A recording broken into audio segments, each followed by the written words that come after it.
जीवन कोई समस्या नहीं जिसका समाधान निकाला जाए। जीवन तो एक वास्तविकता है जिसको अनुभव किया जाता है। So hello guys, welcome back to another video. तो आज आ गए हम अध्याय 8 की डिटेल्ड समरी के साथ। उससे पहले आपको पता ही है, पिछले नहीं देखे तो देख लेना, रेलेवेंस नहीं देखा तो देख लेना, बाकी वीडियोस भी नहीं देखी तो देख लेना।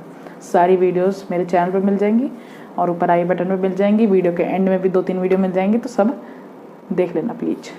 तो चलिए शुरू करते हैं आज की वीडियो को और देखते हैं अध्याय 8 में बेसिकली है क्या। So let's get start.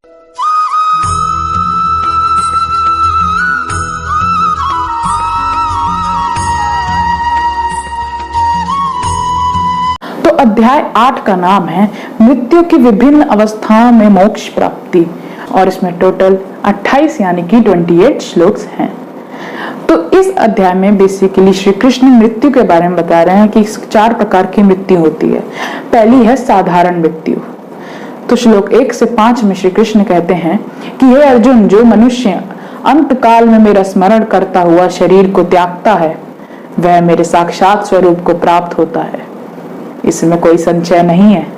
श्लोक 6 में वह आगे कहते हैं, मनुष्य जिस जिस भाव का स्मरण करता हुआ शरीर को त्यागता है अगले जन्म में उसी को प्राप्त होता है, परंतु मनुष्य ज्यादातर जिस भाव को चिंतन करता है अंत काल में भी प्रातः उसी का चिंतन करता है। तो यहाँ क्या कहना चाह रहे हैं वो?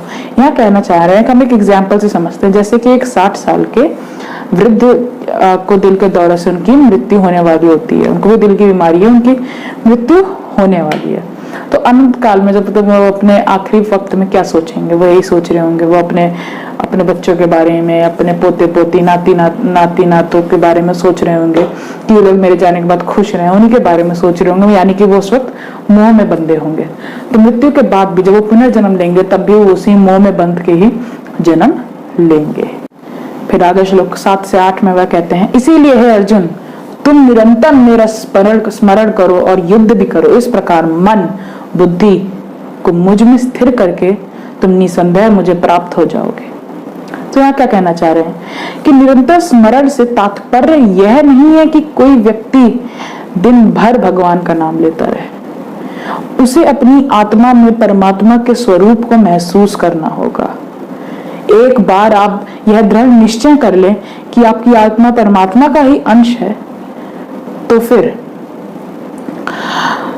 तो बार बार उसका नाम लेने की कोई आवश्यकता नहीं होती। फिर तो परमात्मा आपकी आत्मा में ही स्थायी रूप ले लेते हैं। तो अब आगे कृष्ण जी बात करने वाले हैं समाधि द्वारा मृत्यु की।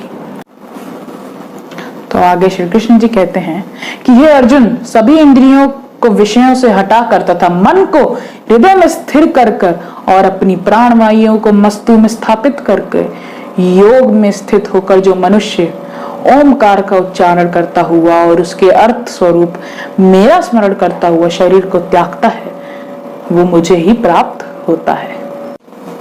श्लोक 14 से 22 में वो कहते हैं, जो मनुष्य अनन्य भाव से निरंतर मेरा स्मरण करता है मैं उनके लिए सुलभ हूं, वे परम गति को प्राप्त होकर पुनर्जन्म के बंधन से मुक्त हो जाते हैं। तो यहाँ वे कहना चाह रहे हैं कि जो मनुष्य ध्यान योग में परमात्मा का स्मरण करते हुए शरीर को त्यागता है वह भी मोक्ष को प्राप्त होता है।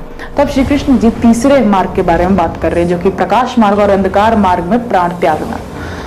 तो श्लोक 23 में वे कहते हैं कि हे अर्जुन, अब मैं तुम्हें उन विभिन्न कालों के बारे में बताऊंगा जिसमें प्राण त्याग करने पर मनुष्य मोक्ष को प्राप्त करता है या पुनर्जन्म को प्राप्त करता है। जो मनुष्य प्रकाश में, दिन में, शुक्ल पक्ष में और जब सूर्य उत्तरायण में रहता है उन 6 महीनों में शरीर का त्याग करता है वह पार ब्रह्म यानी कि परमात्मा को प्राप्त होता है।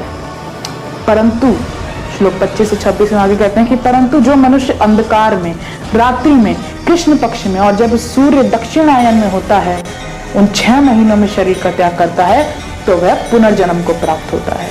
तो क्या कहना चाह रहे हैं वो कि प्रकाश मार्ग में शरीर त्यागने पर मोक्ष प्राप्त होता है और अंधकार मार्ग में शरीर त्यागने से पुनर्जन्म प्राप्त होता है, परंतु मनुष्य अपने मृत्यु का समय प्रकाश मार्ग या अंधकार मार्ग के अनुसार निर्धारित नहीं कर सकता। ऐसा कर पाना साधारण मनुष्य के लिए संभव नहीं है। तो अब आखिरी 2 श्लोक 27 से 28 में श्री कृष्ण आखिरी मार्ग यानी कि भक्ति मार्ग के बारे में बताते हैं कि परमात्मा की भक्ति करने वाला निस्वार्थ भक्त किसी भी समय शरीर को त्यागे वह परमात्मा को ही प्राप्त करेगा, अर्थात मोक्ष को ही प्राप्त करेगा। यानी कि वह कह रहे हैं कि मृत्यु का आभास पहले से ही हो जाए यह जरूरी नहीं है। मनुष्य की अकाल मृत्यु भी हो सकती है। अचानक दिल का दौरा पड़ा और मृत्यु हो गई, कार की दुर्घटना में मृत्यु हो गई, समय नहीं मिलता है कि परिवार वालों को बुला लें, लेकिन मृत्यु हो जाती है। तो जो व्यक्ति परमात्मा को पूरा अपने आप को परमात्मा को त्याग देता है, यानी कि परमात्मा को दिल से समझता है, हृदय से समझता है, ये मान लेता है कि परमात्मा उसकी आत्मा में है, वो हमेशा ही मोक्ष को प्राप्त होता है। तो इसी के साथ अध्याय 8 का अंत होता है। काफी छोटा सा अध्याय था, तो होप कि आपको यहाँ से काफी जानकारियां मिली हैं। तो बस यहीं पे वीडियो एंड करते हैं। एंड करने से पहले तो आपका थैंक यू। तो जब मैं वीडियो बना रहा हूँ अभी 250 प्लस सब्सक्राइबर्स हो चुके हैं, तो आई होप जब ये वीडियो आए तब तक 300 प्लस हो जाए।